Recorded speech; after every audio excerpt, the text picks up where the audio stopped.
त्यानंतर त्यांनी जवळपास आता 2.5 ते 3 महिन्यांत ही वाच्यता केली. मुख्यमंत्र्यांकडे तो राजीनामा आहे असं ते म्हणतायत आणि तो जिवंत आहे राजीनामा. मुख्यमंत्र्यांनी निर्णय घ्यावा, राज्यपालांकडे ते पाठवू शकतात. राजीनामा जिवंत असतो का राजीनामा खिशात असतो का राजीनामा दिलेला असतो परंतु न स्वीकारलेला असतो, असे रुग्णाप्रमाणे राजीनाम्याच्या सुद्धा बऱ्याचशा अवस्था मला दिसत आहेत. तर मी असं म्हणेन की हा विषय संपूर्ण मुख्यमंत्री आणि उपमुख्यमंत्री आणि राज्यपाल यांच्या अखत्यारीतला आहे.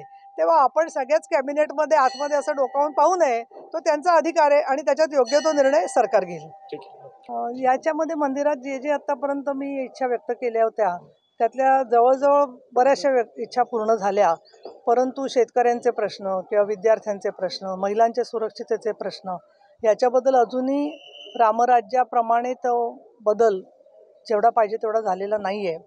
परंतु हे करण्यासाठी जी राजकीय इच्छाशक्ती पंतप्रधान नरेंद्र मोदीजींनी दाखवली, मग ते महिला आरक्षणाचं विधेयक असेल किंवा कायद्यांच्या संदर्भात तलाक पीडित महिलांना न्याय मिळवून देण्याचा विषय असेल किंवा राम मंदिर उभारण्याचा संकल्प असेल, आणि अगदी नाशिकमध्ये त्यांनी ज्या प्रकारे इथे सगळा दौरा केला, तो जो काय आम्ही तुमच्या माध्यमांच्या प्रमाणे पाहिला, त्याच्यामुळे देशाचा नेता कसा असावं त्याचं एक त्यांनी सुंदर असं दर्शन दिलं. आणि त्यामधून घराघरातल्या व्यक्तीपर्यंत अयोध्येतलं राम मंदिर आणि काळाराम मंदिर नाशिक या दोन्हीचं नातं दृढ झालं. आणि त्या दृष्टिकोनातून मी तर अशी प्रार्थना केली, खरं तर राजकारणासाठी प्रार्थना नाही करायला पाहिजे, पण आम्ही शेवटी सामान्य भक्त आहोत, त्यामुळे पंतप्रधान नरेंद्र मोदी परत पंतप्रधान व्हावेत आणि आत्ताचं जे सरकार आहे राज्यामध्ये सन्माननीय एकनाथ शिंदे यांच्या नेतृत्वाखालचं तशाच पद्धतीने जनादेश मिळावा अशी मी ईश्वराकडे प्रार्थना केली. समाजात शांतता पसरलेली आहे, कसं बघता याकडे कसं तोडगा निघू शकतो? नाही, या संदर्भामध्ये सन्माननीय मुख्यमंत्री एकनाथ शिंदे, उपमुख्यमंत्री देवेंद्र फडणवीस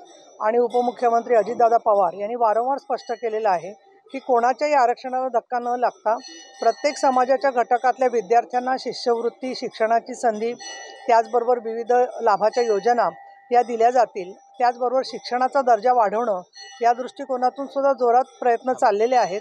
तुम्हाला कल्पना आहे की IT सेक्टरमध्ये आणि संपूर्ण जगामध्ये आज भारतातली युवा शक्ती ही उद्योगक्षम आणि रोजगाराभिमुख म्हणून एक मोठी शक्ती मानली जाते.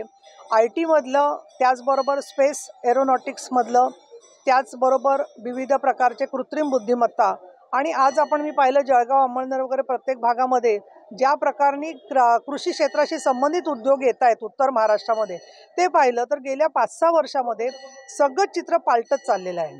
आणि म्हणून धार्मिक पर्यटन हे उद्योगाप्रमाणे जर का अनेक ठिकाणी वापरलं गेलं तर मोठ्या प्रमाणात तो रोजगाराचा सुद्धा विषय होऊ शकतो.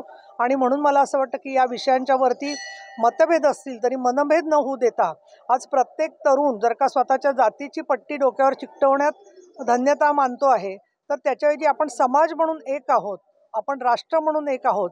राष्ट्रीयत्व म्हणजेच हिंदुत्व ही हिंदुहृदय सम्राट बाळासाहेब ठाकरे यांची जी व्याख्या होती, त्या भूमिकेतून आपण सगळ्यांनी मिळून एकमेकासाठी तोडगा काढला पाहिजे. कारण हीच माणसं जेव्हा परदेशात जातात तेव्हा भारतीय म्हणूनच त्यांची ओळख असते.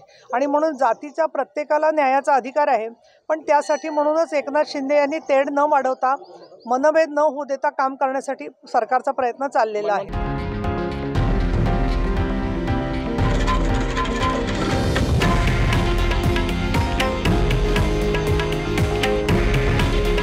हे आहे देशातील नंबर 1 न्यूज नेटवर्क आणि आपण पाहत आहात TV9 मराठी. काळजी तुमची, हित महाराष्ट्राचं.